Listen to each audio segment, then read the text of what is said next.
உறவுகளால் ஏற்பட்ட காயம் இருக்கே, அது உங்களால் தாங்கிக்கவே முடியாது.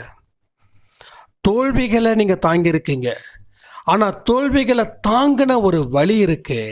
அந்த வலி இருக்கும்போது நான் ஏன் உயிரோடு இருக்கணும், நான் சாவறதே மேலுன்னு எத்தனையோ பேர் செத்தும் போயிருக்காங்க. ஆனால் உங்களுக்கு அந்த நிலை வரக்கூடாது. உங்களோட கை ஓங்கக்கூடிய காலம் இன்று இரவு நிச்சயமாக சாயப்பா உங்கள் காயத்துக்கு மருந்துகள் போடுவார்.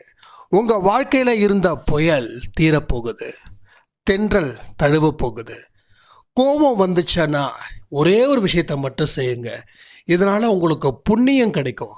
நீங்கள் கோபத்தை அடக்க வேண்டாம், கோபப்படுங்க, எரிமலையாக இருங்க, செதறுங்க. ஆனால் இந்த ஒரு விஷயத்தை வச்சு மட்டும் இந்த விஷயத்தை செஞ்சிங்கன்னா உங்கள் கோபங்கள் குறையும், அன்பு அதிகரிக்கும். உங்களோட